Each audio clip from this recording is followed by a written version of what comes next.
going to start the hearing, and the first hearing is on a proposed amendment, 2022-1540S. And it's an amendment to House Bill 1188, and I will just explain it from here. What this amendment does, it's from the bill that we passed last year, the what we call the towing bill. There was some language that the state police had addressed to me earlier or late last year. The fact that they interpreted the language as seeing that they are responsible for paying all the towing on the cars that they tow. So the state police didn't want to be responsible for that, and I don't blame them because I'm sure they tow a lot of cars. But so this amendment just does some cleanup on the language of the towing bill that we had. It just cleans up a little bit of the language in section Roman numeral 4. Instead of any criminal history, it says a history of criminal convictions. It renumbers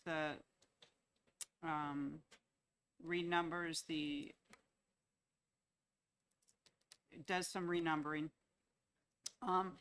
Also in Roman numeral paragraph 13, instead of recovery and storage, we lined that out, and it says impoundment, recovery, transport, and storage. The biggest change is going to be on page 2, Roman numeral 2.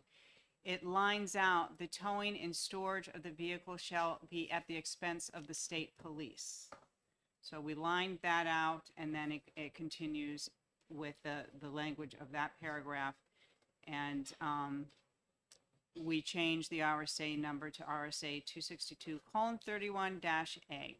So those are the changes. And we are attaching it to House Bill 1188. I have spoken to the sponsor, and she seems to be good with it.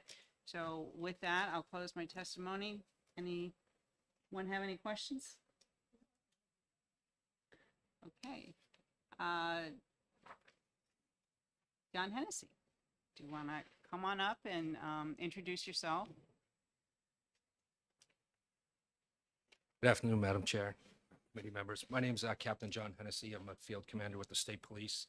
I've sort of been tasked with attempting to clean up some of this language as we read through it and caught a few things that were of concern to us. So in working with you, Senator, and in collaboration with the Tow Association, I think we came up with a reasonable solution to the problem. I'd be happy to outline a little bit more what these changes entailed, if you'd like. A couple of them in section 4 and in section 9. One talks about requirements for getting on the state police tow list, and section 9 talks about remaining on the state police tow list. And we really wanted that language to mirror each other when it came to criminal records of drivers and business owners. So this solves that problem. Certainly that the language where towing and storage of vehicles by the state police would be, the cost will be incurred by the state police. That was a concern to us. We're towing vehicles in the interest of public safety. Therefore, we are towing hundreds of, really thousands of vehicles a year, and we would be bankrupt if we were responsible for all those tows. So really that's all I have. I just wanted to let you know that we did work with the Tow Association. They are in support. We're in support of the changes, and I'd be happy to answer any questions. Okay. Any question? I just wanted to ask you one for clarification, because earlier in the bill, I do recall that there were certain conditions where the state police are going to be responsible for the towing piece. Is that still correct? I think at most that would come into play when the state police tows a vehicle, Right. Looking for evidence of a crime. If that evidence is not located, obviously we that generally happens with a search warrant or consent search. If evidence of a crime is not found, I believe we would probably incur that cost rather than but those are generally towed to the barracks or towed to an impound as opposed to a towing facility. So Okay. We didn't change that, so. All right. No questions. Thank you. thank you, ma'am. Is there anyone here that would like to speak on the amendment that hasn't had a chance? With that, I will close the hearing on Amendment 1540S, and we are in recess for 4 minutes.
Okay, it is 1:15. I am going to start the hearing on House Bill 1401, prohibiting the disclosure of the number of miles driven by a specific driver licensed by the state vehicle registered. And the prime sponsor, welcome.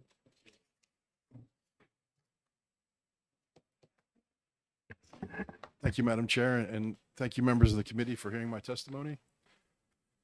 So we're past crossover, and we're dealing with bills from the other body. So this is one of those. House Bill 1401 is first and foremost a privacy bill. It deals with the privacy amendment that we passed in 2018. 80% of our constituents voted to amend our constitution to increase or to hold sacred our citizens' privacy, and it's up to the legislature to enact legislation that puts that principle into law. So this is a small effort to do that.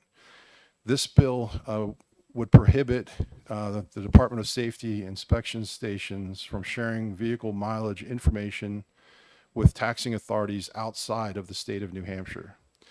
And so the intent of this bill is to prevent a new taxing scheme that the federal government has put up a trial balloon about. So they've floated the idea. There's a pilot program in the bipartisan infrastructure bill to enact a national mileage tax. And the estimate is about 8.5 cents per mile, but that can change.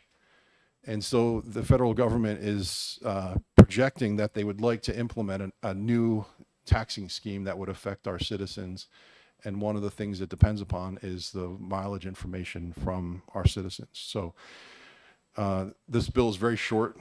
It says, notwithstanding any provision of law to the contrary, no information relative to the mileage of a motor vehicle shall be shared by the department or an inspection station with any public authority authorized to enforce motor vehicle tax laws without the consent of the vehicle's owner, lessee, or renter. And then for purposes of this paragraph, public authority shall not include any entity representing the state of New Hampshire. So it still allows our state to implement, if we so choose, a mileage tax, but it prevents any taxing authority outside of our state from receiving, in a non-voluntary way, personal mileage information. So it's fairly straightforward, and with that, I'm happy to answer any questions. Any questions from the committee? I do have one. If they decide to implement this tax federally, and if we don't comply, will they be able to subpoena that information? I don't think so. It's basically our state would just not be participating in the program. It's sort of similar to, there's a bill in the Senate about executive orders on Second Amendment.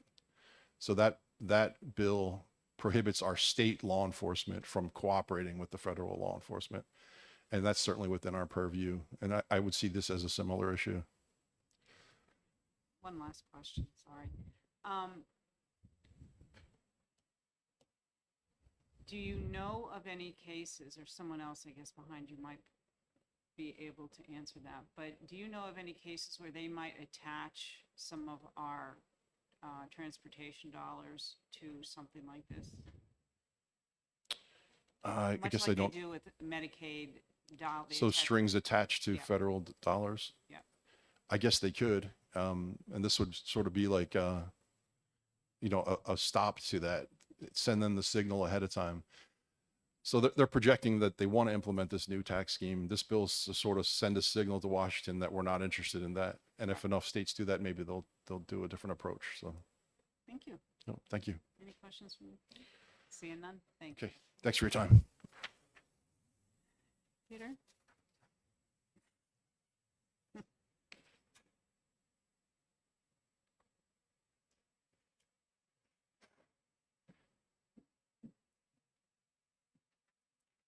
you.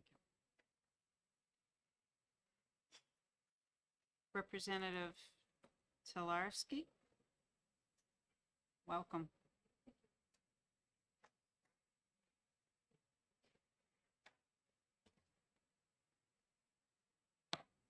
Good afternoon. Good afternoon. I'm Laura Tulerski, representing Hillsborough 35, which is Nashua's Ward 8. Thank you, Madam Chair, for allowing me a minute to give the minority perspective on why we are opposed to House Bill 1401. This committee is aware of the challenges we face with declining monies into the highway fund due to enhanced mileage for gasoline-powered vehicles and the increased popularity of electric and hybrid vehicles. We know that the gas tax no longer meets our needs and no longer spreads the burden equally among all the users. Just a few weeks ago, this committee gave a unanimous ought-to-pass recommendation for House Bill 1040, establishing a commission to study revenue alternatives to the road toll, which is on its way to the governor's desk. HB 1040 is a bipartisan bill that will tackle this issue, try to answer some questions, and undoubtedly the topic of mileage usage will be discussed and considered. We aren't saying a mileage usage fee is the only answer, and I want to be clear with that. However, we believe that all topics and tools should be allowed to be considered. After we raised these concerns at the public hearing in House Transportation, this bill in front of you was amended to add that last line about not including the state of New Hampshire, but honestly, we don't think it goes far enough. For one, we believe this is a reactionary bill to an announcement about a federal pilot program that may or may not touch us here in New Hampshire, and we don't believe that's the best way to make policy. Second, we believe we need to let the HB 1040 Commission do its work and come up with recommendations. If this bill passes, I believe it will cloud the discussion and further complicate possible solutions. And just quickly, your question about the federal funds was also a concern. Any threat that if we don't comply, that we could risk federal monies coming into our highway funds. And I also just want to bring up, we had concerns about the fact that it was voluntary, that mileage can't be shared without the consent of the driver. Well, that sort of makes a tax voluntary, and I think we can all figure out how that might go. There are problems with this bill. Solving the problem of funding our highways both here and at the federal level is going to require a multifaceted approach. We know something needs to change, but we don't yet know what that answer will be. And I ask that you hold off on this bill until we learn more from the commission that hopefully will be signed by the governor. And I thank you for your time this afternoon. Thank you. Any questions from the committee? Representative, do you know when that report is supposed to be out? It hasn't been signed yet by, you mean the commission? It just passed the Senate Right. maybe 2 weeks ago. Yep. It hasn't been signed yet, but I would be surprised if it wasn't signed. Well, no, I was asking about, so is there a report due in November? Oh, I first- apologize. I don't know. I'll look it up. Thank you. Thank you. Any other- Thank you. Is there anyone here that would like to speak on House Bill 1401 that has not been given the opportunity? I'm sorry? That'd be great. Thank you.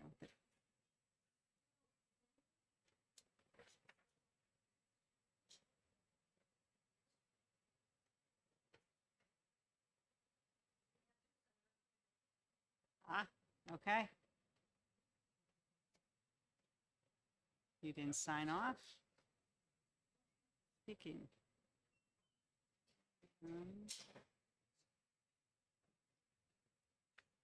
Welcome. Thank you. My name is John Marasco. I'm the Director of the Division of Motor Vehicles. Thank you, sir. My name is John Marasco. I'm the Director of the Division of Motor Vehicles. I'm here with Bureau Chief of Registrations, Jeff Oberdank. I'd like to offer some brief Director, can you testimony. hold on a minute. Yeah, she's gonna bring a chair Oh, up. nice.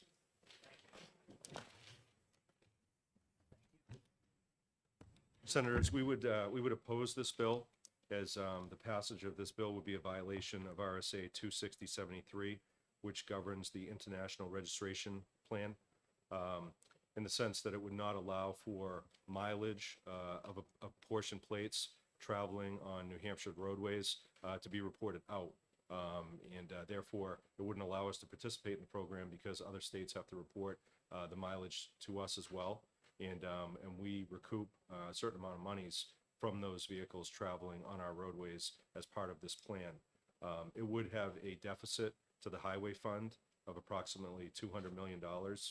And And as far as the privacy of the mileage, that really is, my understanding is one of the lifebloods of the program. And our inability to be part of the program would be problematic both financially and also just nationally for making sure that the program moves forward. Jeff Oberdank he oversees the program, falls under his umbrella, and he can take specific questions on that. Great, thank you. Any questions from the committee? So, are you saying that the program that we have for the all electronic tolls, your organization talks with other states and you communicate back the vehicles or the mileage? Not for tolling, ma'am. What we specifically do is we track mileage for New Hampshire registered vehicles that travel in other states, and other states are required to report that mileage of their vehicles traveling in our state, and that's how we get the revenue. For what purpose? So every mile traveled in the state of New Hampshire, we get a portion of their registration. So drivers track their mileage. That's the intent of the apportioned plate program. Every mile driven in another jurisdiction has to be reported and recorded through our IRP office, which is located in the Registration Bureau. But we also get the mileage traveled by other states' commercial drivers in our state, and that's how we come to that figure that the director gave you earlier. Is that just commercial or is that commercial and private? It's just commercial, and those are Okay. apportioned registered vehicles. And if you can imagine, New Hampshire's a relatively small state. We have over 13,000 registered apportioned vehicles that share a piece of our registration with the states they travel in. Every single truck that goes up to 95 quarter that's registered apportioned has to give us a percentage of their registration because of our participation in the plan, which is labeled under 260:73. And you said that's about 200 million a year to the highway fund, or That's correct. Senator Ward? Thank you, Madam Chair. How do you get that information? I mean, is it a thing inside the truck that registers and then knows when it goes across state line? And how do you know, how do you figure it out, how many miles somebody has driven in Vermont, for example? If you're a FedEx or a UPS or a bigger company, it's done electronically. If you're a smaller company, you're tracking mileage manually. Any questions? Is it, follow up? Follow up? Digitally on an instrument inside the truck? Or do you plug it in? It's something that's inside the truck. It's GPS tracking that tracks where the driver goes during the course of the day.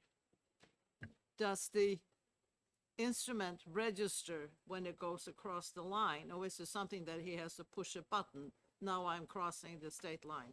And those where it's automated, it's automatic. You drive your trip during the course of the day, and it tracks where you're going and what state you're in. So with a GPS or something inside it? Correct. Okay, thank you. And one last question. So we get about 200 million from other states. How much do we give out to the other states? Substantially less. It's a moving target, Senator. I mean, it all depends on, this is a very robust economy right now. There's a lot of folks in business, a lot of folks getting into the business as well. So it's a moving target. Okay. Senator, you have any questions? Okay. All right, no questions. Thank you very much. Thank you. Is there anyone here that hasn't spoken on 1401 but would like the opportunity to? With that, I will close the hearing on House Bill 1401. And Stuck again. Sorry.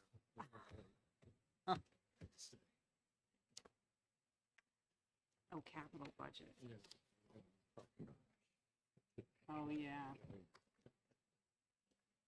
Senator Morse spoke. Oh, here we go. All right. 1:30, I will open the hearing on House Bill 1432, and the prime sponsor, Representative Ann Carberg. Is he here? She?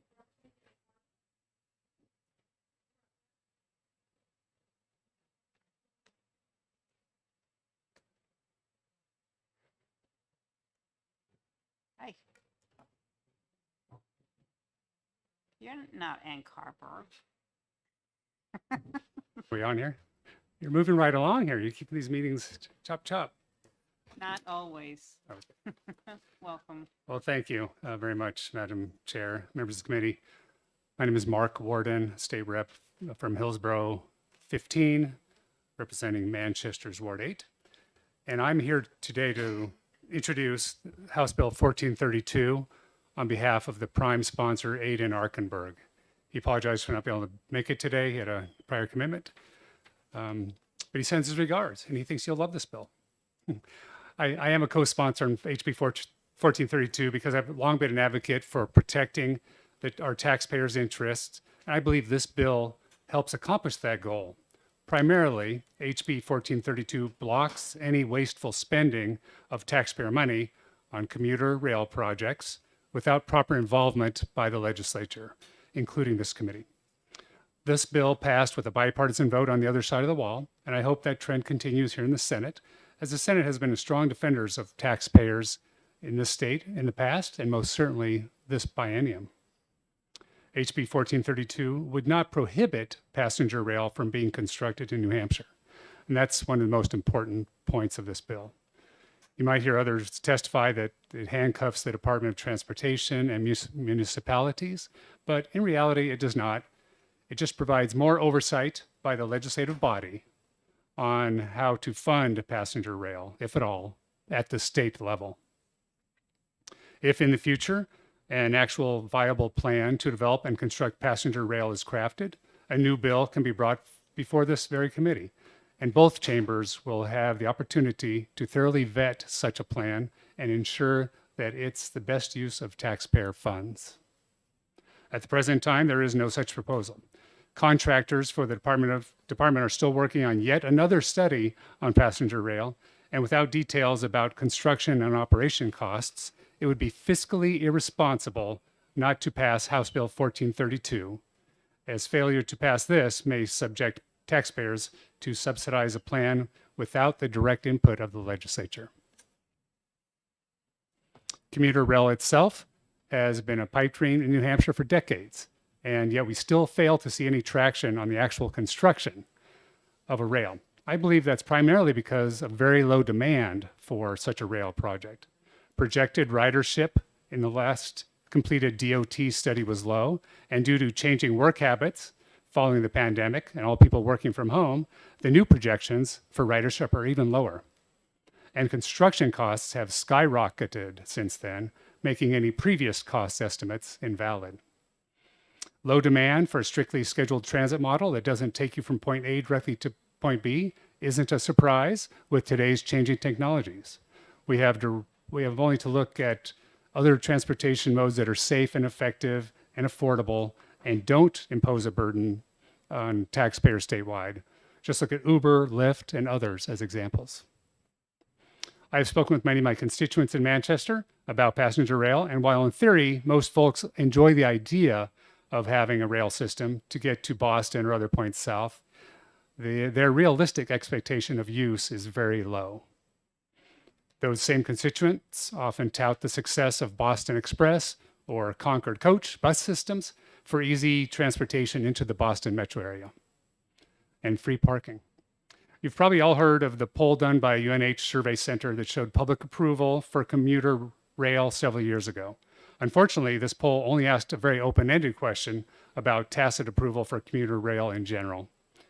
The poll did not dive into funding methods, estimated usage, or tax increases that would be involved with that funding. I suspect the results on the unasked questions would have told a very different story. As a representative, I hear from my constituents expressing strong support for this bill to protect them from subsidizing what could end up being a boondoggle costing hundreds of millions of dollars to the state. For these reasons, I ask the committee to support and ought to pass motion for HB 1432. Thank you. Senator Waters. Thank you, yeah. Thanks for being here. I guess we can't put commuter rail aside because that's pretty much what has just been talked about. But let me just note in the actual language of the bill that 21L2A deals with the Department of Transportation. And it talks about highways, railroads, air service, mass transit, other practical modes of transportation. Didn't we, I mean, we did put a lot of money into Ps, airports and so on and so forth. So why is it that just this project in the 10-year plan, which is a legislative bill that goes through every 2 years, is singled out for this prohibition and not any of those other forms of transportation? Well, thank you for the question, Senator. And in the original drafting of the bill with OLS, this was the prime sponsor's intent to specifically refer to the Manchester, Nashua, Concord corridor project. And that was his intent and was vetted by the House committee. And that's what we have before us today. So if I may follow up, Follow up. did you try to have that project removed from the 10-year transportation improvement plan? I did not specifically work on that myself. Okay. Second question, if I may, Madam Follow Chair. up.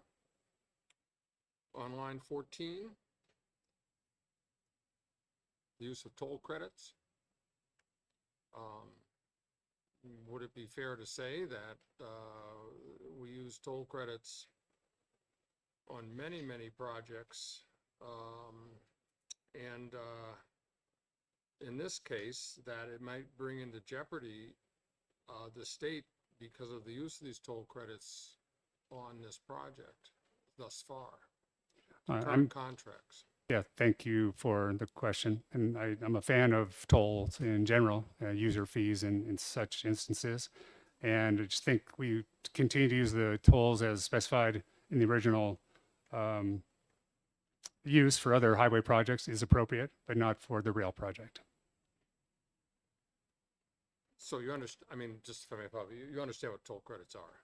Yes. Okay, all right. Thank you, Madam Chair. Any other questions from the committee? Seeing none? Thank you, Thank Representative. you. Hey. Representative Telarski, welcome back.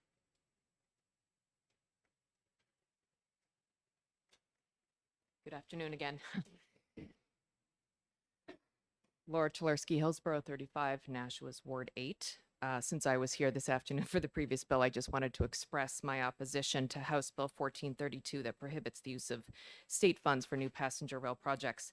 As I said, I am from Nashua, and this obviously, without stating, would put a huge blow to my community and the people who do support this project, which is a large number of my constituents. But much like the previous bill that I just testified against, I believe this bill is reactionary legislation, a bill trying to stop something before we fully understand the situation and have all the information necessary to assess the possible solutions. We're all aware that the project development phase of the Capital Corridor project is ongoing, and we will have the detailed information, I believe, sometime early next year. I would encourage this committee to ITL this bill and wait to see what the results of that project are first. Prohibiting spending money on the train when we don't even know what it will cost doesn't make any sense. Never mind having all of the work that has already been done, a complete waste of our time and resources. Let a future legislature decide on if we should be spending state money to pay for passenger rail using the real information and the plan that the DOT develops. Thank you very much. Thank you, Representative. Any questions from the committee? Seeing none. Representative Jess Edwards?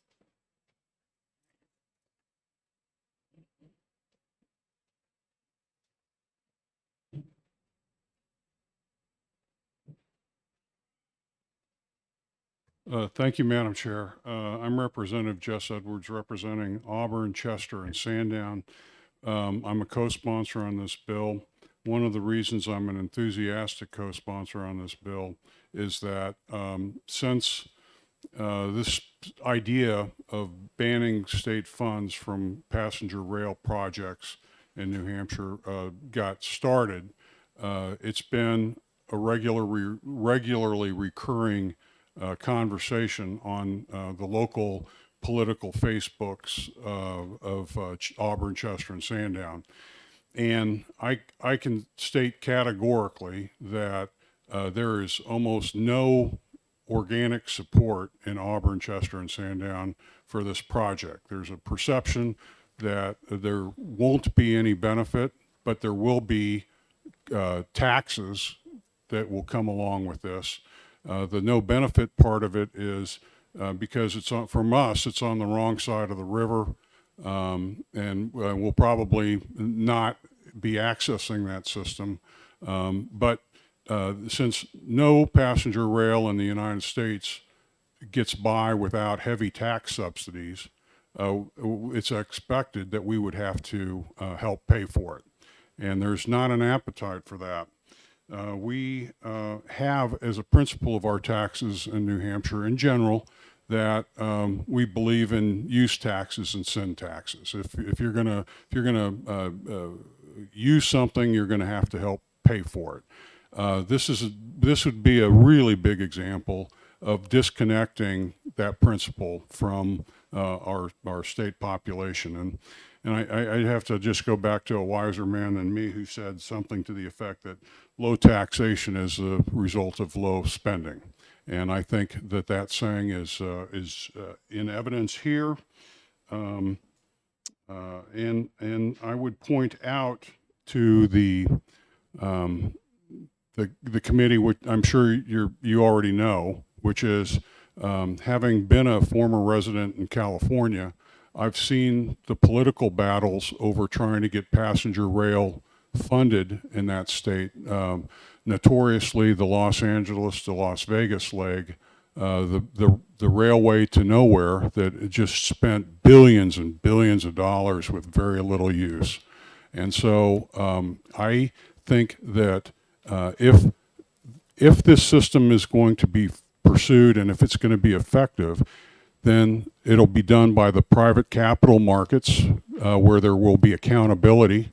If we vote for spending state money, then none of us would ever be held accountable.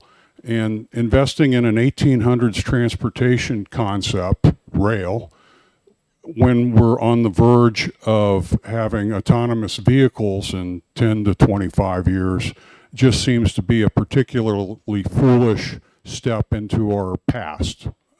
I love the romance of the rail, but I just don't think that it's pragmatic in the decades to come. So I'm very much in favor of this bill, and I hope that you'll vote in favor of it. I'll take questions if there are any. Thank you, Representative. Any questions from the committee? Seeing none, thank you. Thank you. Representative Sue Newman?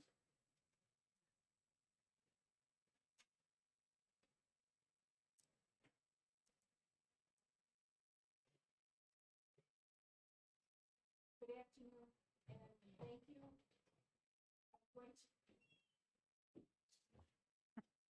Thank you. I Could start appreciate over. that. Thank you. Yes. And I'm going to gather my wits because I've changed my thoughts. My organizational chart has changed a little bit since I started my remarks. My name is Sue Newman. I'm a representative from Nashua, Ward 2. This is my third term on Public Works and Highways. So I'm glad to be here. And as the gentleman representative before me spoke, I'm enthusiastic also, but in opposition to this bill.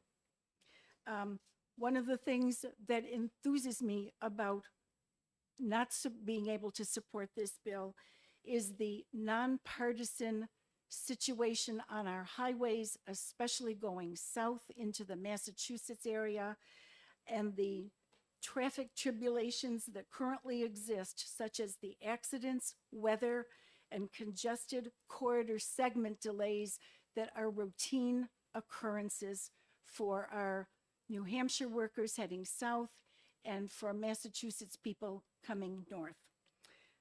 This is important to our constituents, our taxpayers, our commuters, our families. I was a realtor in my previous life, and there was a house that I can remember selling to a young family with 2 small children. It was just west of Merrimack. They ultimately sold the house within about a year and a half to 2 years. He couldn't take the commute anymore. It was he figured it was 3 hours a day for his commute, and he was frankly missing his growing up time, watching his babies grow up. So with that said, in Public Works and Highways, we heard this bill. Some of the testimony that I made note of, as well as our committee members, the business community was represented. While they have a 75% support for commuter rail, he spoke in opposition to this bill. I guess characterizing this bill loosely, what I have done when people have asked me about it, I'll say it's like the state wants to put an end to it before we've even got the questions answered. Throughout my time on Public Works and Highways, one of the, I guess the big unanswered question is get the answers to what any commuter rail project would ultimately be, what it could cost, what's going to be involved in it, and move forward.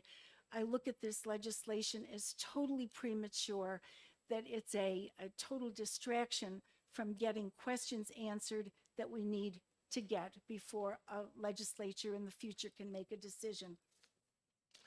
I won't go into the evening a few years ago when I flew nonstop from Dallas to Boston.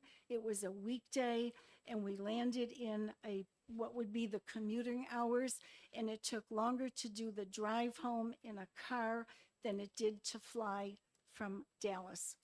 I won't go into that. I will comment, though, that this debate about rail has probably been going on since I had some amount of natural brown hair on my head.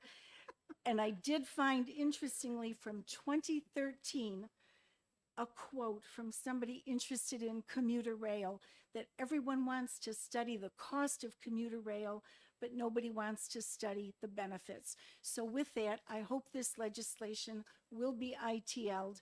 Let's just put it to rest. Let's move forward, get the answers to the questions that are out there, let the project development phase continue, and let's move ahead.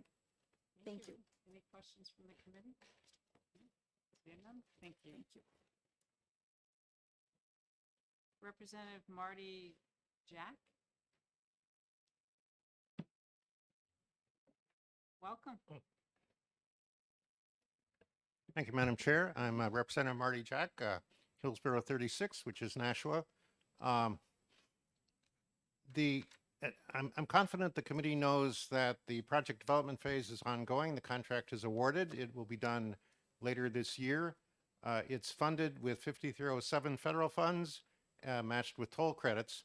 So there is no state funding being used on this or any other passenger rail project in the state at this time. The DOT will tell you in a few minutes that the toll credit part of it could be problematic. The state could be in a position of having an awarded contract and not being able to pay a bill on that because of the toll credit match. So they're concerned about that. As to whether rail is a good idea, it's a little premature. What we need to do is let the project development phase complete, and which will be done later in the year, we think.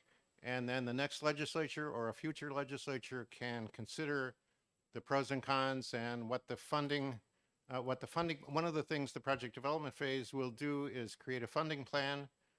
We'll see what that recommendation is, and I'm confident there will be a full and vigorous debate on the funding. At that time is the time to have that. So I strongly encourage the committee, because of the uncertainty with the project development phase funding, to ITL the bill or re-refer it so that we make sure we don't disturb anything that's going on now. Thank you. Any questions from the committee? Seeing none? Thank you. Thank you. Alrighty. So I'm making it a habit to try and call on the state reps or the senators. Is there anyone, I think I've got everyone, all the state reps. Is there anyone here that's a state rep that hasn't been called? And yeah, Carol, could you check outside?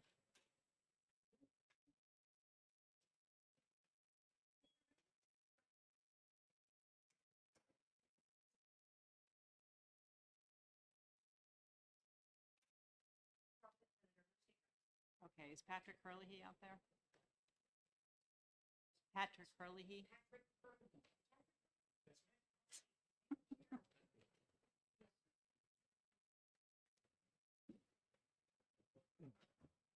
Welcome.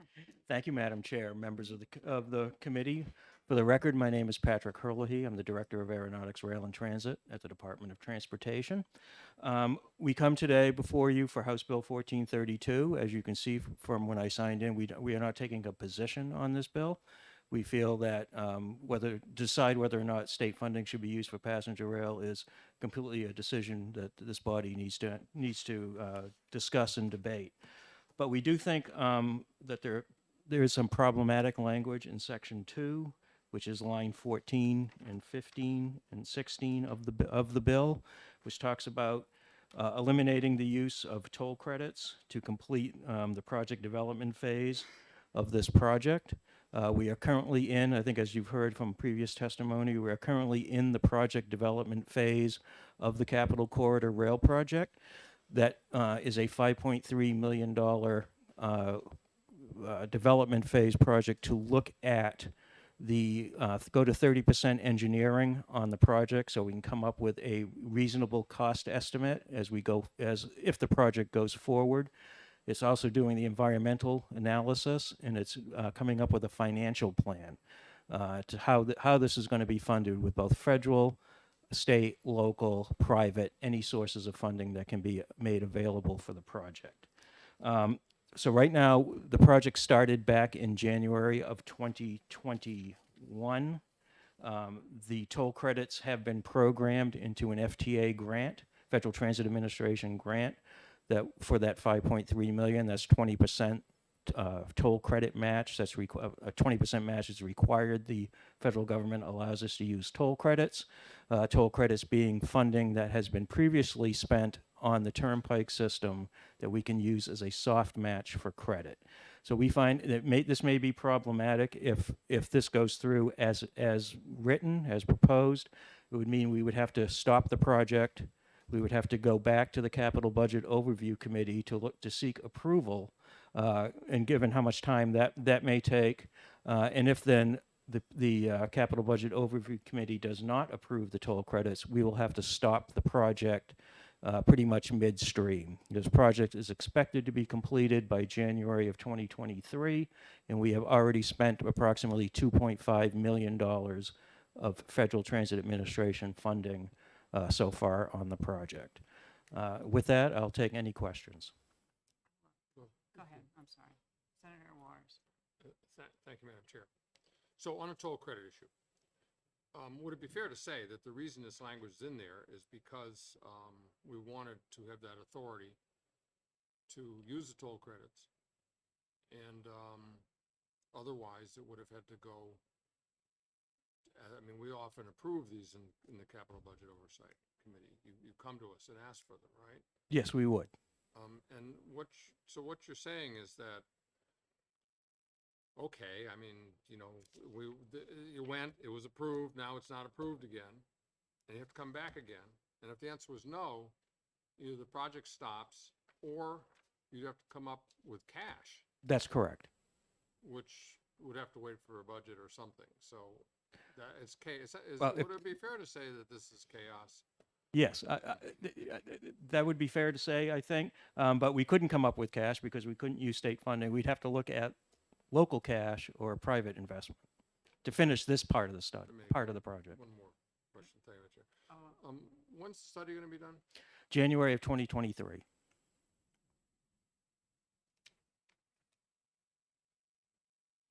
So Thank you. my question is, so it specifically states in line 14 to 16, and the completion of the project development phase. Is this the engineering? They're specifically saying that you can't use the tax credit to finish the the engineering development phase. That's correct. Okay. In fact, I have a fact sheet on the project development phase for this project, and I can leave it here for your reference. Thank you. Any other questions from the committee? Seeing none. Thank you. Thank you. Christopher Maidment.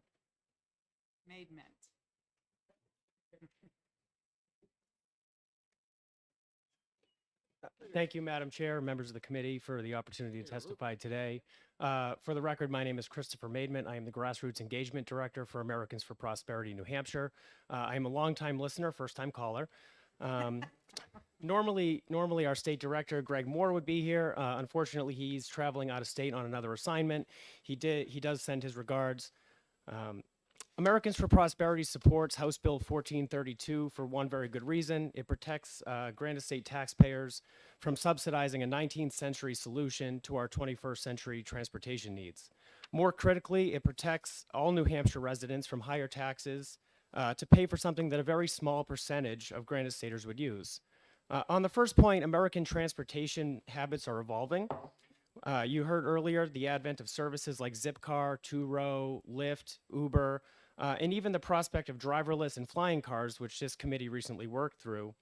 Our transportation needs are evolving very quickly. All of those I just mentioned share a common theme.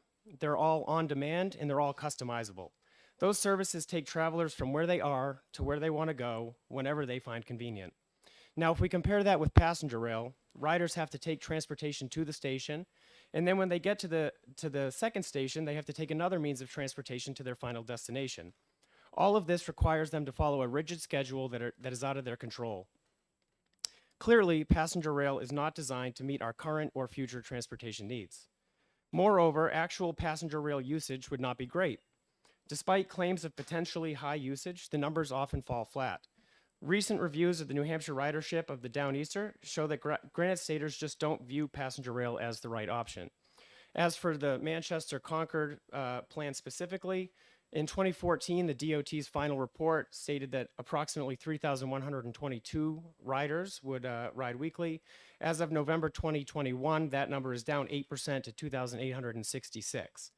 And the Downeaster itself is still recovering from the pandemic lows, but in January 2022, they were less than half of their January 2020 ridership. So it has not completely recovered, and that is just reflective of changing work habits and changing transportation needs. Not only would the ridership be limited in numbers, it would also be limited geographically. How many people in Conway, Swansea, or Plymouth would use new passenger rail service in Manchester or Nashua? The answer would be negligible at best. Despite all of this, House Bill 1432 in no way blocks passenger rail in New Hampshire. If proponents can find a model where the ridership would pay for the cost of service, this bill would not stop that. Similarly, if the cities which are strongly supporting passenger rail, such as Manchester or Nashua, want to subsidize it, this legislation does not get in their way. All the bill before you does today is simply block state dollars from subsidizing passenger rail. It protects the many people who would never use such a service from having to pay higher taxes to benefit the small number of individuals who would. Now, we acknowledge that the state is not currently subsidizing any passenger rail service. Beyond that, we realize that for the state to start subsidizing passenger rail service, it would take some form of legislative action, whether through the passage of a bill or through the fiscal committee. Given that it would take legislative action to spend state dollars on rail, you might be asking yourselves, well, why bother? However, there are very good reasons to do so. The most important reason is just to ensure that the executive branch doesn't get out ahead of the legislature on this issue. Knowing that it would be illegal for state dollars to pay for subsidizing rail, it would keep state agencies in check from proposing passenger rail funding in their agency budget submission or bringing items to the fiscal committee. It would also ensure that as they prioritize the state's future transportation needs, they don't put passenger rail anywhere near the top of their list. We've seen this strategy work effectively before. A decade ago, the state passed a law relative to low carbon fuel standards. As that process morphed into the Transportation Climate Initiative, our law that required legislative approval ensured that our state agencies never put the same priority on the program that other states did. This law would also protect taxpayers from end runs to the fiscal committee. If, hypothetically, Manchester and Nashua decided to move forward with a passenger rail service and to subsidize it themselves, and they found that the ridership did not meet their expectations or costs exceeded the budget, they could not simply come to the fiscal committee asking for a bailout. Finally, passing House Bill 1432 means that any future passenger rail plans would come through the normal legislative process. Policy committees like this one would get to make the final call on assessing the plans and the costs and deciding if rail makes sense for our citizens. For these reasons, Americans for Prosperity asks that you find this bill ought to pass because it protects taxpayers and empowers the legislature. I thank you for the opportunity to testify today. I'd be happy to answer any questions if I can. Thank you, Madam Chair. Thank you for your testimony. If you haven't traveled to Europe, Japan, China, England, or elsewhere, I have not. and seen their extraordinary train systems, would you still describe this as an outmoded 19th century technology? Thank you for the question, Senator. Given what we see in New England today and the projected ridership, I would say that this is not the right approach for New Hampshire. Yes. Thank you. I'll take that to mean that you agree that description is not appropriate. And secondly, you talk about subsidies. Do you have any dispute with the Health and Human Services Department's study that shows that it is a $440 million cost to the people of this state in cardiopulmonary and asthma related to vehicle exhaust annually? $440 million. I thank you for the question, Senator. I can only speak to the proposal before us today. So I'll just let you know that is a fact. Would you consider it the $660 billion annually spent of federal taxpayer and state taxpayer money spent to subsidize fossil fuel industry is a cost shift? Thank you again for the question, Senator. Again, I can only speak towards the proposal before us today. And in terms of Senator, are we going to be talking about the bill? yeah, Okay.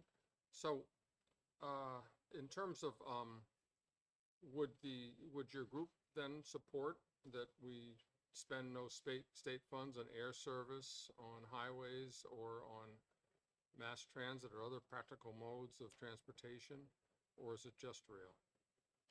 Well, thank you again, Senator, for the question. Again, I can only speak towards the bill before us today, That's which what's is before us. to subsidize. We oppose the subsidizing with state funds of commuter rail. Thank you. Thank you. Any other questions from the committee? Thank you. Thank you again.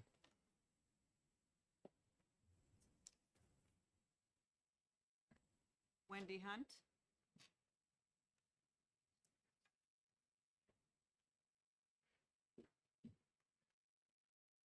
Welcome. Good afternoon. I'm Wendy Hunt from the Greater Nashua Chamber of Commerce. Thank you for allowing me to testify today.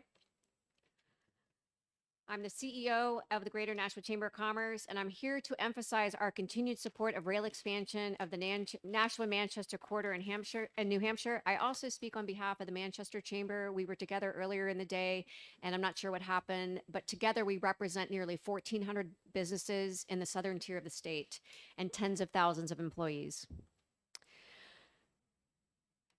The Nashua-Manchester corridor serves as the economic backbone of our entire state. As goes the economic output of our region, so goes the rest of New Hampshire. Therefore, economic growth along the Nashua-Manchester corridor is important to the overall growth of our entire state's economy. The New Hampshire Capital Corridor Rail Project has the potential to have a transformative impact on New Hampshire's economy by positively impacting the Nashua-Manchester corridor. We hear consistently from our business members that they want rail expansion that is vital to the southern tier of the state.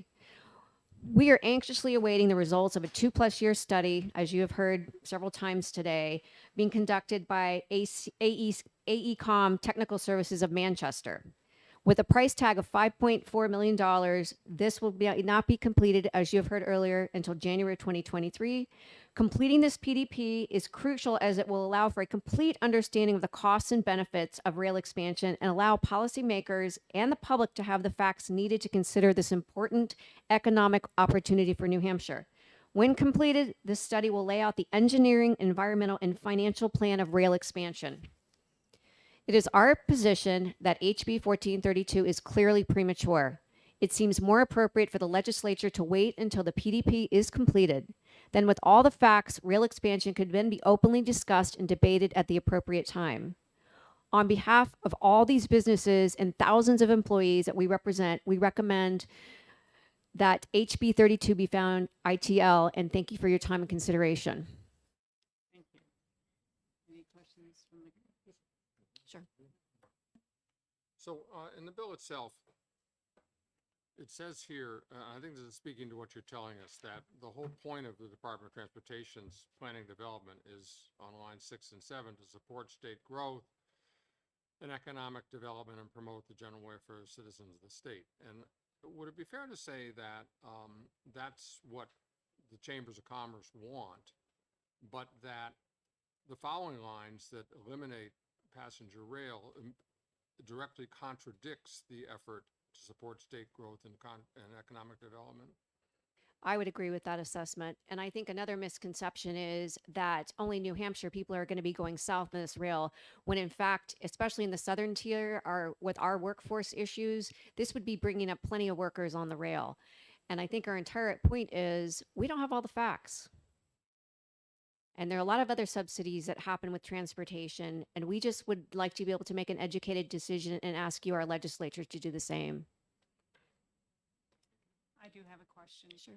So, and I understand that you're talking about the growth of the state, but what would you say to those constituents? And I've gotten it from my constituents who don't want to have to pay for, and I understand the study still has to end. Right. But if it decides to go in that direction, why the constituents of Kingston, Hampstead, Derry, who it takes 45 minutes to get to Nashua and then another hour and a half down to Boston, why should they have to pay for something they're never going to use? Well, with economic growth comes business taxes, and business taxes support a lot of our economy.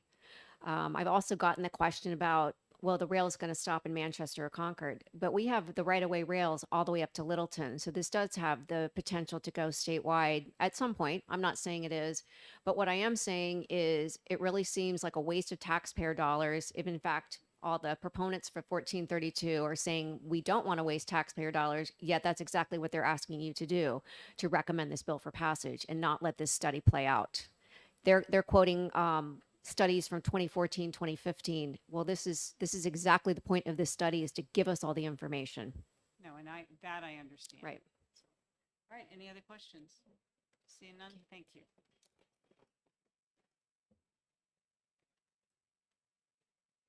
Heather McGrew?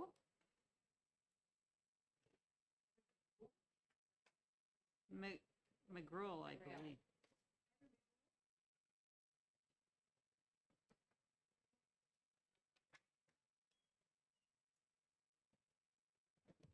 Welcome.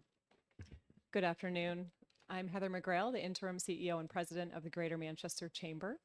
I know that Wendy, my very wonderful colleague over here, just gave you a very full testimony that the Manchester Chamber echoes. So I do not want to be redundant and repeat all of those points, but we stand in opposition to 1432 in order to gather all the facts and feel that it's premature to limit funding mechanisms before we have the study completed. And thank you for being brief. Yes, absolutely. Any questions from the committee? Seeing none, thank you, Heather. Gabe Holdren?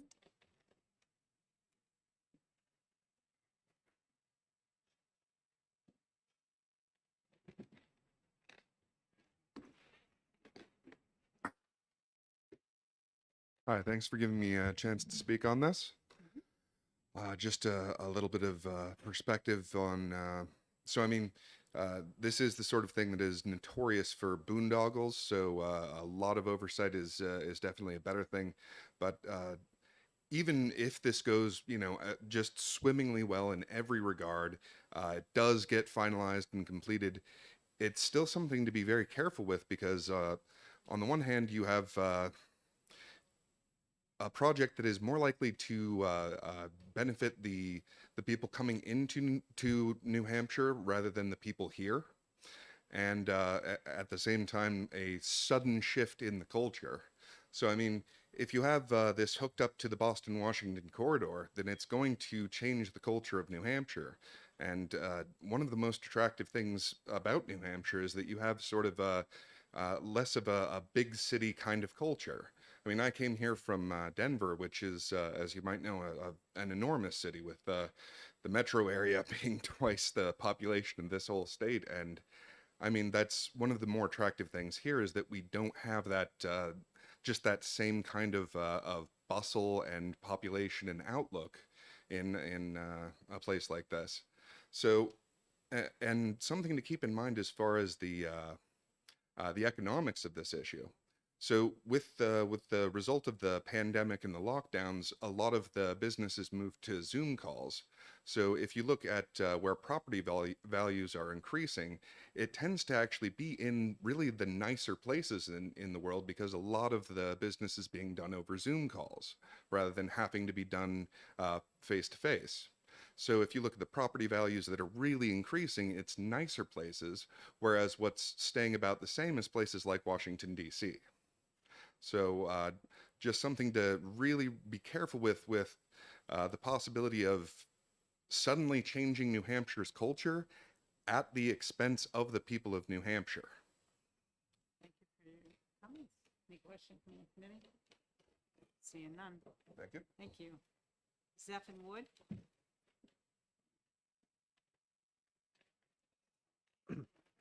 Hi, my name is Zephin, also longtime listener, first time caller. I'm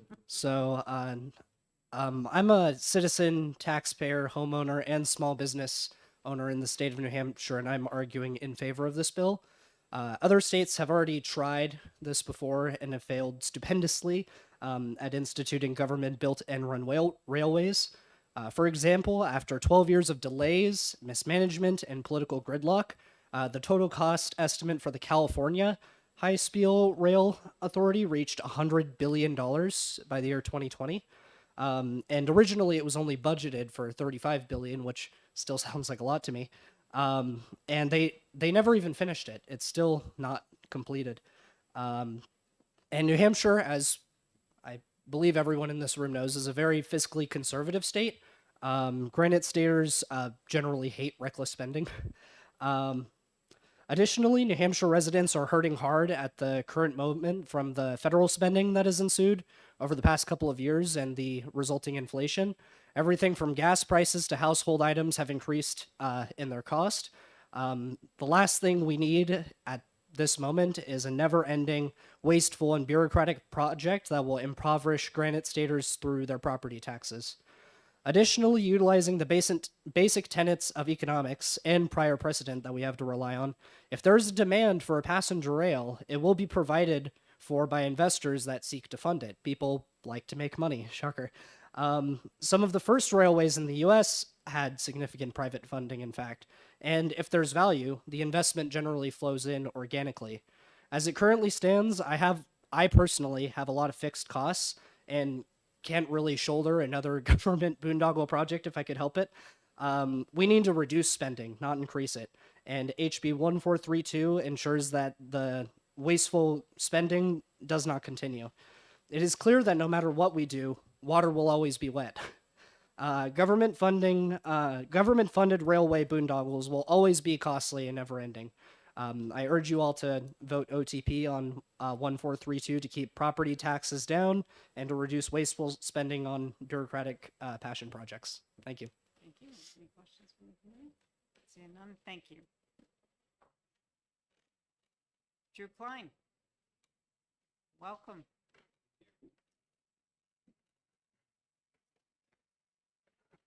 For the record, Drew Klein with the Josiah Bartlett Center for Public Policy. Thank you, Mr. Chairman and members of the committee for this opportunity. I want to go over some numbers. For the record, I like rail. I'm not a rail hater. I enjoy it. I have lived in Europe. I like riding the trains, but I like responsible taxpayer spending even better. And I want to go over some numbers with you. As you heard before, in 2014, the New Hampshire DOT projected 3,120 riders per weekday on commuter rail. That was, and it's important to know this, the peak possible ridership if everything goes great. Last year, DOT renewed that study, 2,866 peak possible riders per weekday. That is on 32 trips to Manchester per day. So the number of trips doubled from 16 in the initial projection to 32, and ridership dropped by 8%. That is, when you talk about traffic congestion, we're talking about 89 people per train. That is not going to solve our traffic congestion problems. That won't even be noticeable on your average commute. To pay for this, if you just adjust the 2014 projections for inflation alone, as of January, not even counting the last month's inflation, we're up to $292 million to build the rail and $12.8 million a year to run it. And of course, we all know the price is going to be much higher than that. DOT does not know how we're going to pay for this. If we paid for the rail the same way that it's paid for in other states, the DOT projected that what they call a transit sales tax at 30 would fund 33% of the cost. A state transportation tax would fund 12%. Other contribution 11% and bonds at 8%. So a lot of states pay for this through transportation taxes and sales taxes. We don't have a sales tax. Would we do a sales tax? We'd probably have to pay for this commuter rail. A lot of people think that that drop in ridership is just COVID. It is not. It is primarily, there was a big drop for COVID, but the ongoing projections are not because of COVID. They're because of remote work. MBTA ridership has fallen from 120,000 passengers per week in 2019 to 45,000 passengers per week. MBTA is the DOT's projected partner for our commuter rail project. MBTA projects a budget shortfall by 2027 of between $341 million and $550 million because of the ridership cratering. This fiscal year, the MBTA gets 91% of its revenue from subsidies. Only 9% of its revenue comes from tickets. It projects, and the MBTA general manager told the Wall Street Journal a few weeks ago, they are anticipating permanent decline in ridership. The only question is, how much lower is it going to go? That's what the MBTA is projecting. With 91% of its revenue already paid for with the subsidies, and they're projecting to get less and less revenue from ticket sales, we're looking at an agency that is going to be running closer to 100% on subsidies. This is who we want to run our commuter rail. And it's not just Boston. Weekday commuter rail ridership is down 25 to 55% nationwide. And again, the reason is people are no longer wanting to commute in that old railway point-to-point pattern anymore. Boston has done its own studies, and there have been national studies as well. So Upwork did a national study that found that 5 million people had already moved, relocated to their residences because of remote work, and another 19 million plan to do so. The question is, where are they moving? 28% said they were moving more than 4 hours from their place of work. That's way beyond commuter rail capacity. Another 13% said between 2 and 4 hours. So you're looking at more than 40% of people saying they plan to move outside of commuter rail distances. The city of Boston last year surveyed commuters because of the MBTA ridership issue. 54% of Boston commuters said they preferred to telecommute a few days a week. Another 16% said they preferred to telecommute every day. That's 70% of people who commute to Boston said they now want to telecommute at least a few days a week. These are the people who we'd be building a train for. A Mass Competes survey statewide in Massachusetts of employers found that 75% are considering hybrid work models and 61% are considering reduced capacity at work. If you look at the commercial office space market, you can see commercial office space is not in high demand because companies are increasingly allowing their people to work from home. 51% of Mass Compete's survey employers said they expect their employees to use public transit less in the future. So the employers and the employees all say, we want to commute less, we're going to use public transit less, we want to work from home more. So what's happening is we are seeing a very rapid change in our commuting patterns. Rail is built to take people from one station to another station, from one high density area to another high density area. But people's living and working arrangements are now suddenly changing. Because of remote work, you don't have to commute that way anymore. So what we're seeing is a dispersal of commuting and working patterns. More people are going suburban, more people are going to live and work in the same place. There's far less demand for a point-to-point system like a train. At the same time, we are seeing technology develop alternatives to something like a train. So the big appeal of a train is that you don't have to drive it yourself. You can sit there and get work done while someone else drives. And then another one is, as Senator Waters mentioned, you would hopefully be getting rid of air pollution if you could take enough cars off the road. Well, again, these issues are being solved by other technologies.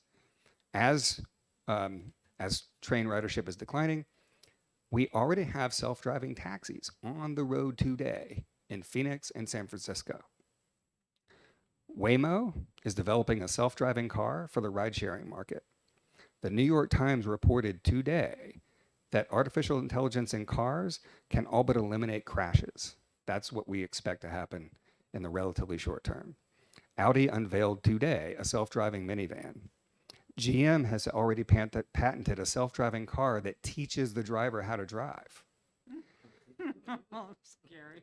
So, and again, to deal with the air pollution issue, every major auto manufacturer in the world has already begun the transition to electric cars.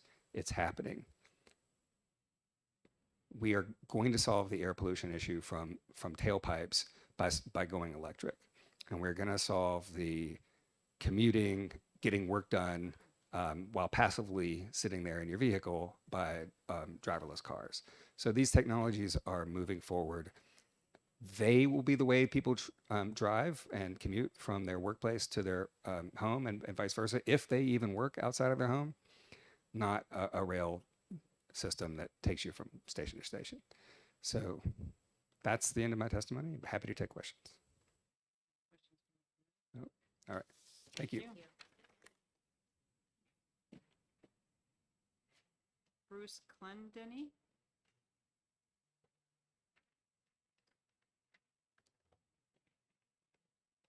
Thank you, Madam Chair, members of the committee, for this opportunity to be in front of you. For the record, I'm Bruce Clendenning with the Nature Conservancy here in New Hampshire. I'm the Energy Policy Manager. I'm going to be very brief. In short, the shortest version of it would be we're opposed to this. We feel like taking blanket comprehensive preemptive bans to potential entire sectors of any inquiry is not necessarily good public policy. We feel like there's plenty of opportunity to oppose or support specific projects as they come up. That is certainly going to happen one way or the other with next phases as they may be, with Nashville Manchester Rail Corridor, et cetera, and some of that conversation has already gone on. We certainly understand the differences of opinions on projects like the one we've been hearing about a lot here. For us, really, transportation is a key need for New Hampshire. There's a lot of different resources that can be appealed to and used for transportation. We are very concerned about modernizing and cleaning up our transportation sector in general here, and we're learning more and more about some of the opportunities through the Department of Transportation. Really quite impressed with their work. We, in general, don't think we should eliminate any sectors like this all at once. It's not the way we like to look at things. We have a little concern also when we look at the way this bill is structured It appears to eliminate any potential for funding for our existing corridors, which seems like that could be problematic for the state with some of the good work being done along the seacoast, with the Claremont stop on the Montrealer, and some of those scenic railways and other corridors. All of these seem like they could be affected with this without really consideration of specific pros and cons of any of those projects as they might go forward. In short, we would support an ITL of this bill. We understand you need to go through your process. Thank you very much. Thank you.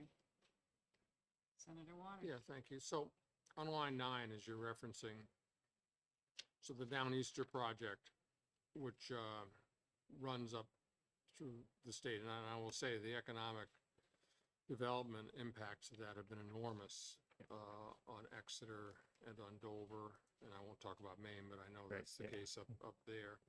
In terms of jobs brought in and companies, 2,800 jobs from Liberty. But the way this is structured, it's not just about Manchester. Exactly. It's saying to that existing Downeaster that anything that might be used about, the parking lots that are there for the Right, parking yeah. ride, or for the signage that is put up to say where the rail stations are, or or for the money that we might put in or approve for, to match the federal fast, grants, the CMAQ grants that we've gotten, for the rail lines that come through that also serve New Hampshire North Coast, which brings all the aggregate down from Conway. And the scenic railroad. That's our concerns. Would also be affected up there. So, I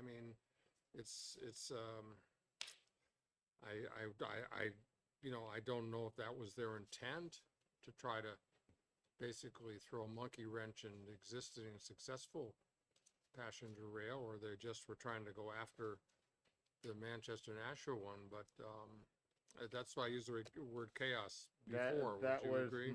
that was certainly our concern when we read this. Is there a question? I said, would you agree this is chaos? And he said, yes, he did. I would, and I would was answer careful. yes. I knew that was coming, Madam Chair. Yes, I would agree. This looks like it is set up to create chaos. Any other questions? No. Any Thank you. questions from the committee? No. Seeing none, thank you. Thank you very much. Dan McGuire. Welcome. Thank you, Madam Chair and members of the committee. My name is Dan McGuire. I'm from Epsom, but I'm here on behalf of Granite State taxpayers, the state's oldest taxpayer organization. I'm on the board.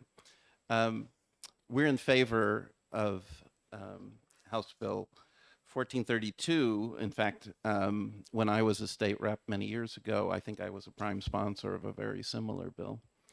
The proponents of commuter rail are up against 100 years of history of the decline of passenger rail. And passenger rail has been in a decline for sort of simple economic reasons. There's only one place in the world where passenger rail makes money, where it doesn't have subsidies, and that's the Tokyo subway system. And there's no place less like Tokyo than New Hampshire, right? I mean, almost. Maybe the backwoods of Montana or something. But we don't have the density, we don't have the population size, and we don't have the culture that makes passenger rail make sense. In essentially every case, if you're talking about public transportation, buses are more cost effective and get people to their destination faster than passenger rail does. And even so, even though we have buses and they do have subsidies, they're still very lightly used in New Hampshire. Maybe they used a little bit to go to Logan Airport and a few other odds and ends, but not much. It's very, very light. And the reason is that it's what commuters optimize is their own time. It's human time that over the years has become more and more valuable. And so anything like rail, even buses, that take more time are going to get less and less popular. And it's why, as Mr. Klein said, working at home and telecommuting and so on is on the rise because it optimizes time. So this use of public funds is simply inappropriate. It doesn't have the effect that people want it to have. It just is unproven, and it's been tried many, many times all over the country, all over the world. Thank you, Madam Chair. Any questions from the committee? Seeing none, thank you. Alex Katrubis? Welcome. Thank you. You waited a long time. Thank you. No problem. Long hearing. So thank you, Madam Chair and members of the committee. I'm here representing ACEC New Hampshire, which is the engineering industry in our state. I'm going to be extremely brief. I think you've heard it all at this point. Just real quick on background, we represent about 90% of the firms, design firms that contract with DOT to design roads, bridges, other engineering projects, studies, inspections, including rail. If the contract is a qualifications-based selection, we represent about 99% of the firms that work with DOT. We are opposed to this bill. One of our members is AECOM, which is the firm that's currently working on the project development phase for the Capital Corridor Rail Line. It's one of the largest engineering firms in the country. They have about 55,000 employees. They have an office in Manchester on Elm Street. They have about 50 staff there. And we really feel that this bill has the potential to interfere with that contract, that existing contract. And that's really, I think, a poor message to send to industries that want to partner with the state, that we're going to pull the rug out in the middle of their contract. We also believe that this bill is completely inconsistent with the GASSET process, with the 10-year planning process. We don't think we should be passing a specific bill to ban a specific project. This ties DOT's hands on an important issue. When the project development phase is completed next year, the legislature will have a clear picture of the operating costs, the capital costs, and whether or not it makes sense to go forward with this. I think there's been a lot of speculation today about what's going to happen. Maybe we just do Nashua. There could be a public-private partnership at the Pheasant Lane Mall. There's a lot of different ideas out there. So why do we want to take something off the table before we have all the information? EJ Powers has a great group that he's put together, Business Coalition, well-respected businesses in the Mill Yard, businesses in Nashua. Maybe Mr. Klein should talk to that group, because there are a lot of businesses that want this project, or at least to explore this project and finish what we started in the last 10-year plan. So with that, I will suspend. Questions from the committee? Seeing none? Thank you. Alex. You're welcome. Thank you. This is the last speaker on House Bill 1432. Is there anyone here that would like to speak that hasn't been given the opportunity on 1432?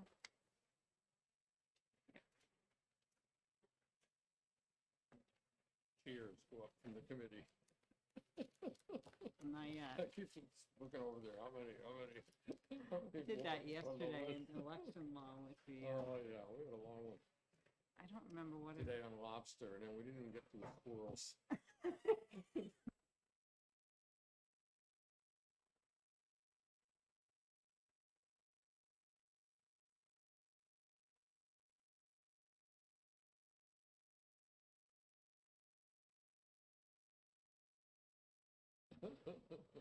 all right, with that, I will conclude the hearing on House Bill 1432, and does anybody need a break?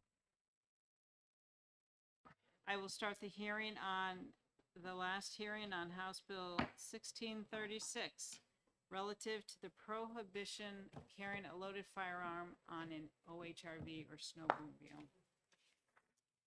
The prime sponsor, Representative Burt, welcome. Thank you, Madam Chair.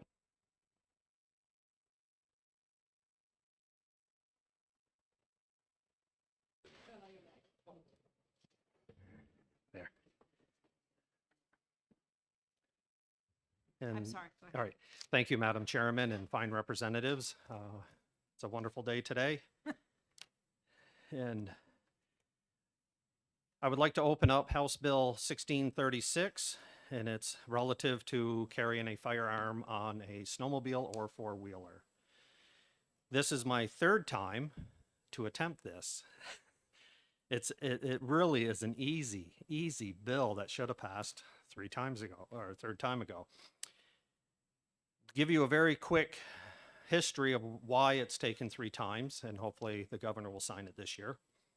Is Senate Bill 500 in 2018. The Senate passed, the House passed, and they said that it would take care of this problem. It didn't. So the problem's still here. So that happened. So they didn't pass my bill back in 2018. Last year, the governor said no amendments on it, or he would look unfavorable on this bill. The Senate attached an amendment, went to the governor, and he vetoed it because of the amendment. And the governor is very clear. He said, if you send me a clean bill, I will pass this. I will sign it into law. And I'm hoping that he's going to let me have the pen. Yeah. So if you have any influence with the governor, if you could, request that for me, I would appreciate it. So the actual bill, bottom line, this is a housekeeping bill. What happened is we passed constitutional carry. This is a fish and game law that nobody knew was there. So the fish and game law is that you can't carry a loaded firearm on a snowmobile or four-wheeler unless you have a concealed carry license. That's how silly this is. So if I don't have a license, I can't carry a gun on a snowmobile or four-wheeler. If I have a concealed carry license from my local my local police, I can carry a loaded gun. It just makes no sense. So this time what I did, which I didn't do the last 2 times, I actually talked to the New Hampshire Fish and Game. I called them up and I said, look, what do you want to do here?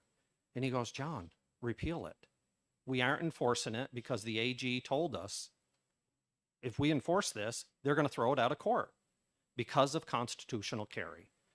So they want their language cleaned up. The AG said they want their language cleaned up. So the AG says you have to do one of 2 things: repeal constitutional carry, which ain't going to happen, or get rid of this law. So it really is a housekeeping bill. And again, the governor was very clear last year that if we send him a clean bill, which this is, that he will sign it with no amendments on it.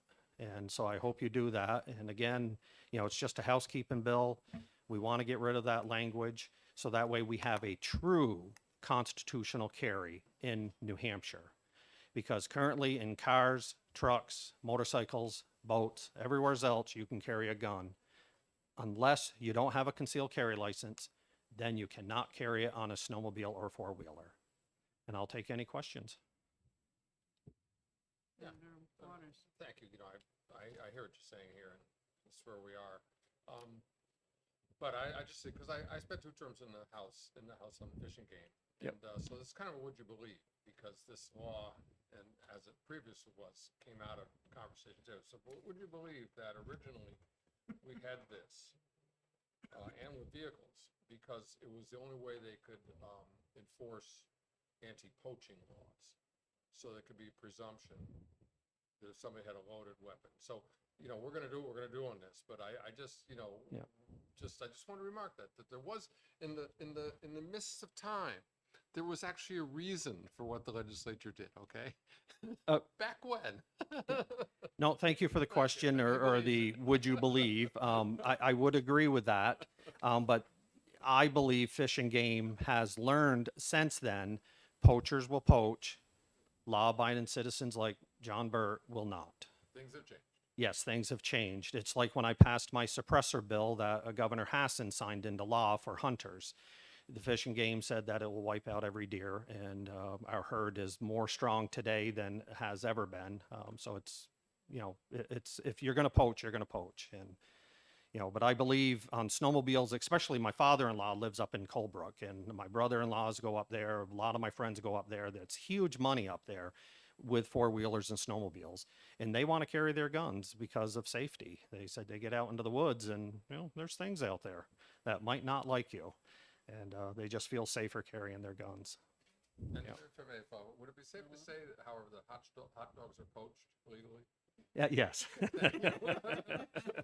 Yeah. Thank you for Any- your answer. All right. Any other questions from the committee?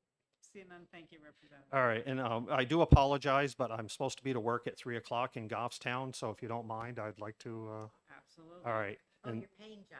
Yeah, this is my real, yes, my paying job. Yeah, it's only 2 days a week and every other weekend. But my boss was very gracious to allow me to be up here, and thank you for hearing from me. Thank you. Thank you for coming. Lauren LePage, welcome. Good afternoon. My name's Lauren LePage, and I reside in Sanford, Maine, but I'm here on behalf of the National Rifle Association. I'm the state director for New Hampshire. Just here to express our support. I've had the good fortune of working for the past 2 versions of this bill, Representative Burt, and certainly we support his efforts, support this bill.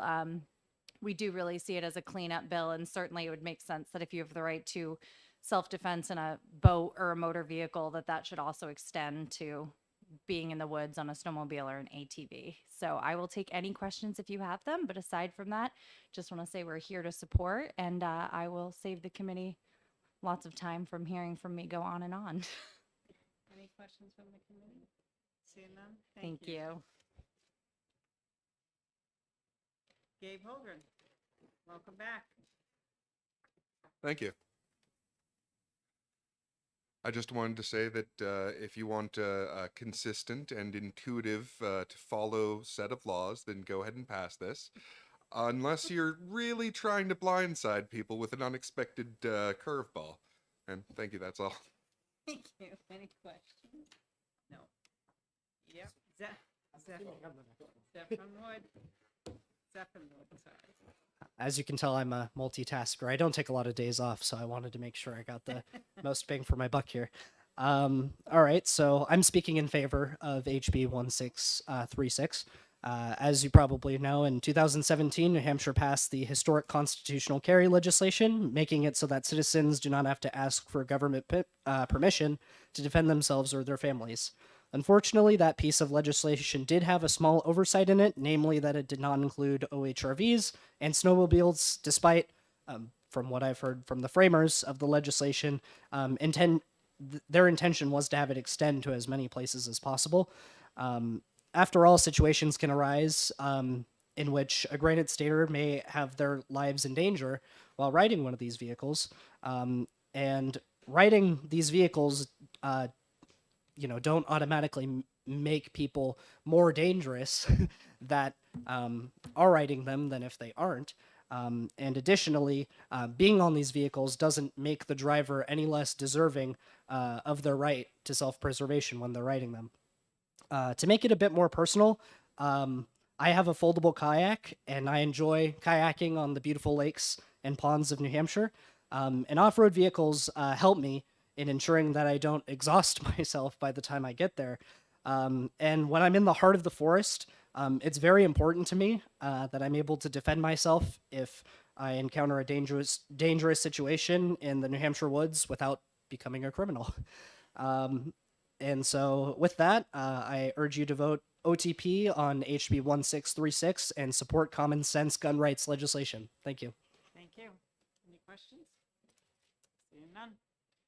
Is there anyone here that would like, that was the last, Zephyr was the last speaker. Is there one here who would like to speak that has not been given the opportunity? With that, I will close the hearing on House Bill 1636. Thank you. Do I hear a motion to go into exec? Second. Senator Ward moves exec. Senator Waters seconds. Okay. Do you want to do this one? Yeah, why not? All right. Can I make a motion?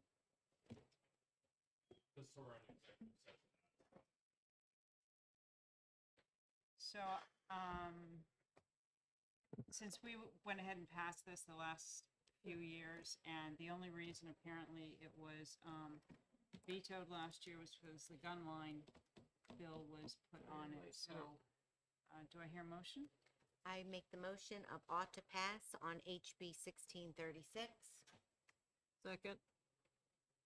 Senator Rishardi moves ought to pass. Senator Ward seconds. Any discussion? All those in favor of ought to pass, say aye. Aye. Opposed? And Can't do consent. do you want, I know. He's not here. Senator Rishardi, you want to take it out? Oh, yes, I'd love to.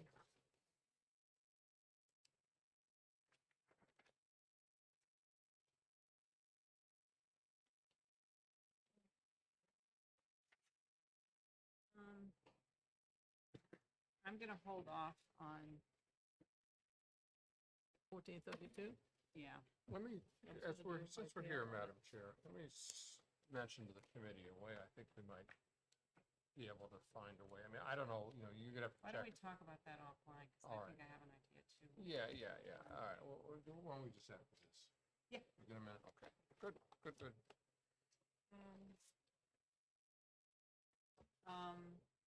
HB 1000. Okay. Just, to let you know, we're not gonna do the 10-year plan. I don't wanna do the 10-year plan today. Okay. And 1109. I've asked, just for the committee to know, I've asked, OHRV organization and, Timberland organization to try and, get an agreement between the two of them until the commission does its work. Why don't we do it, HB 1000? I'll move on to pass. Second? All right.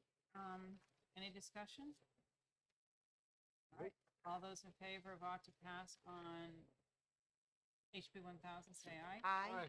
Opposed? All right. I'll take it out. Okay.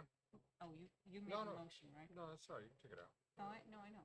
But you made the motion, Yeah. right? Yeah. And I seconded it, and she seconded it. So who is taking it up? I am.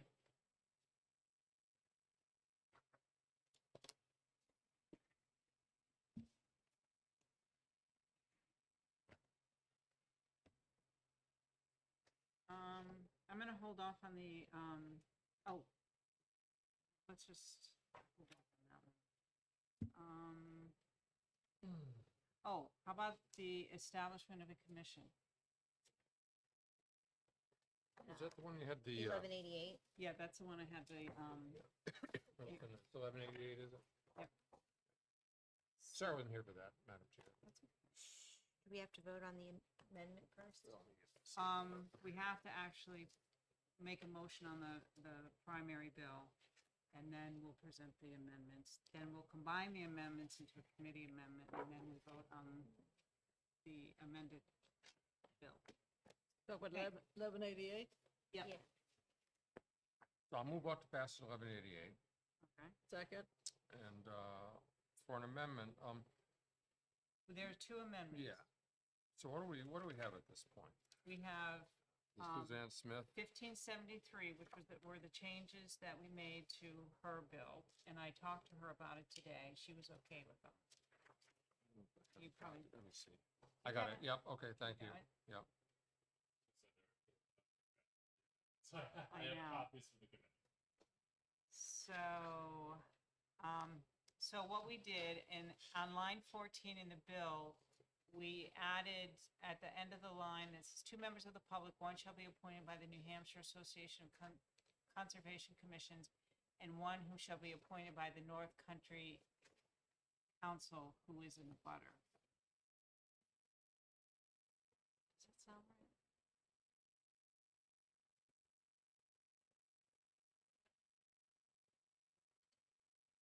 I don't think they got the wording right on this. I don't either.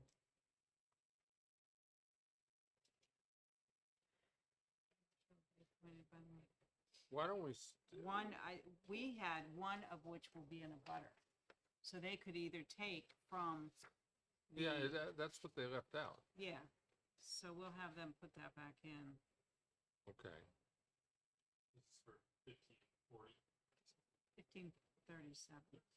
1573. Yes, what did I say? One of Yeah, them. 37. So this is, so in 1573, on line 5, Yep. it should say, I guess, After North Country Council, comma, one of which shall be in a butter.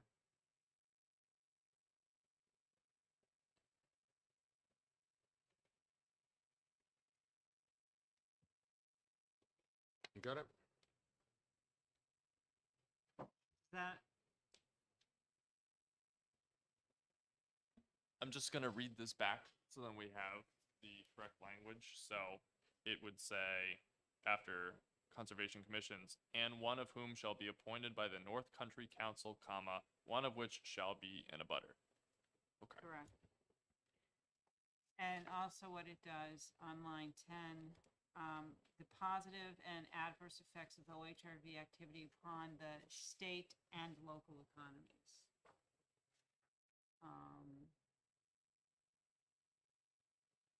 And we added the language, the impacts of requiring all rental agents to install speed regulating governors on any, does that make sense? Yeah. Okay. Oh, okay. Speed regulating governors on any OHRV provided to members of the general public for temporary use, and the impacts of requiring charging infrastructure near trailheads. Okay. I just wanted to clarify for line 10, did you want to change activity upon to activity on or leave that the same? Upon is okay. Upon's okay. Okay. They wrote it that way. So what is the relationship between 1573 and what we got from Suzanne Smith, 582?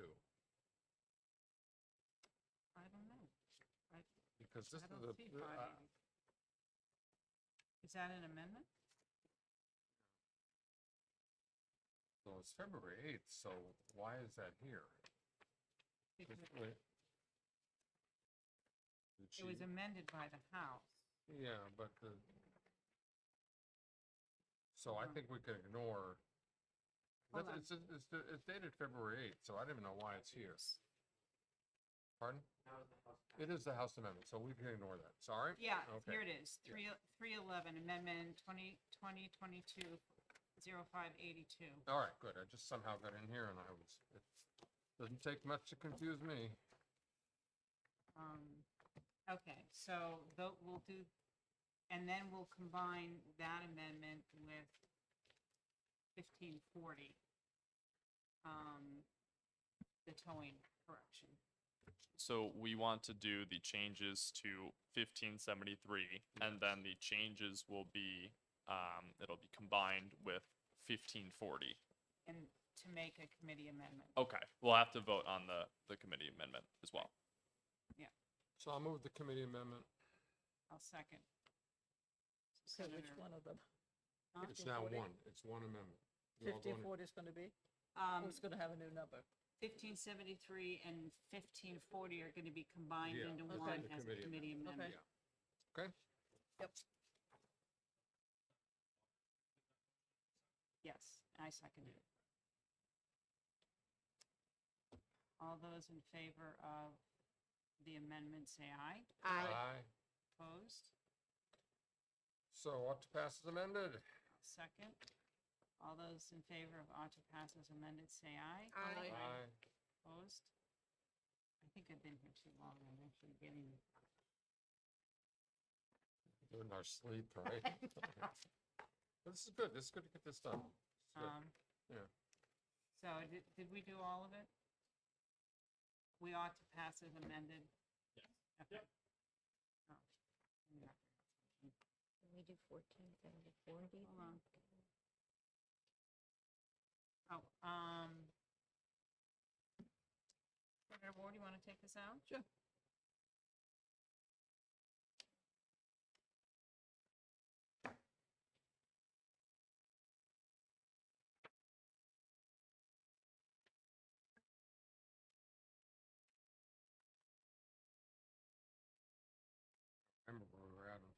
1474. 1474, Recommendation to study from Dan Bennett. Annual vehicle Although, didn't we come up with a thing that if they were okay if we went to the 30 days? That's right. You got that email? yes. So, and you were gonna get them to do that. I did have language. Yeah. um, Yeah, that they were gonna, you suggested the 30 days and they were good with that. And remember I seeing that actually email. talked to, here we go. Peter, I'm sorry, can I have you make a copy of this? 5.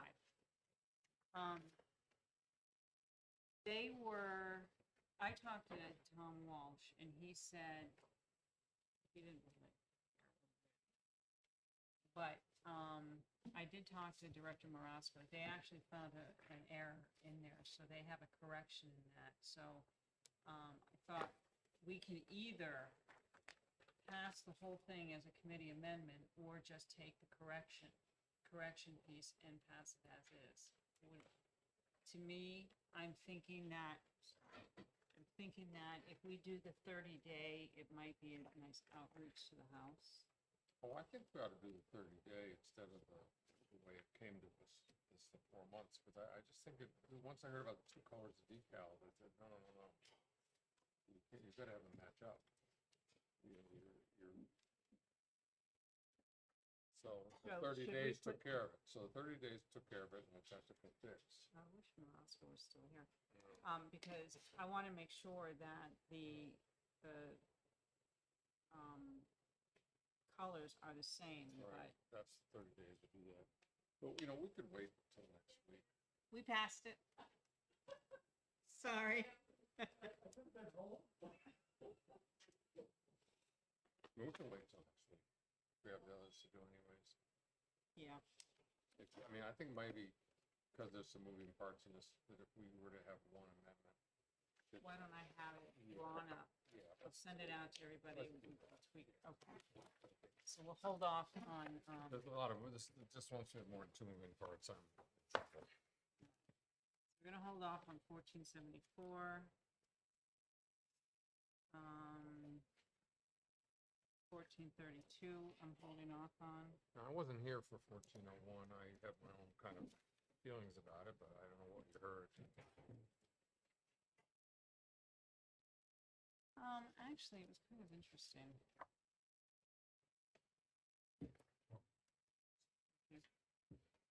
All right, this is for,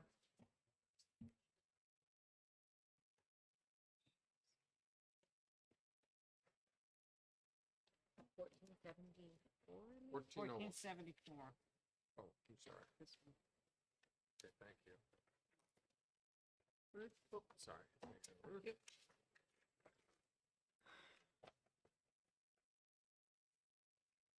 So we'll hold off on 1474. State funds for rail and the 10-year plan. So what you hear on 1401?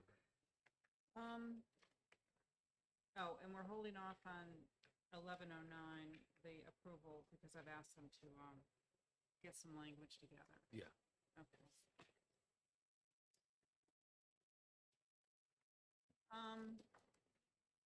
The thing that concerned me about this one, and I get what they're trying to do, but what's the problem is that there's a program called the Apportion Plate Program, Right. where the state gets $200 million in partial registration fees from our commercial trucks that go across. So this would impact that. Again, I'm sorry I wasn't here, but my sense of this is that because people have heard about the vehicle miles traveled, they're nervous about it. They're nervous about it. Now, it's odd because that is nationally a Republican idea. That's the people who thought about it and thought about bringing it forward. And but now it's become this partisan thing. I don't really care a lot myself, but I do know that what, Norm Major's effort for the last 6 years has been to say we at least ought to consider using vehicle miles traveled. So it seems so preemptive.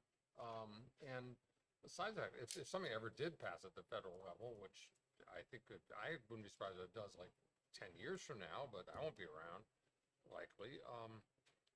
But that would then preempt any state legislation. But So didn't we just pass a study yeah, we did. So that would I mean, include this in there? yeah. So why?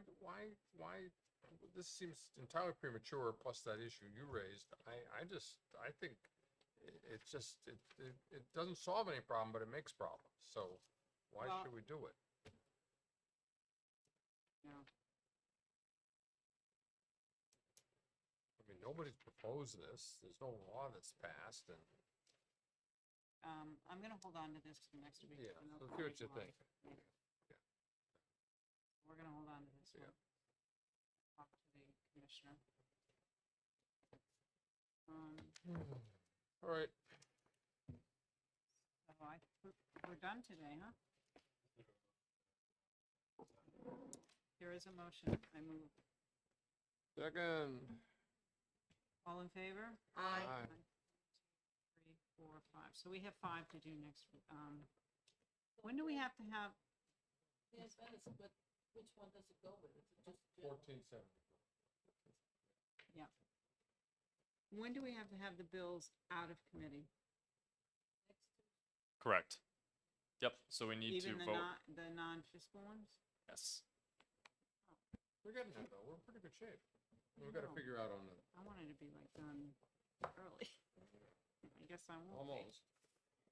All right. So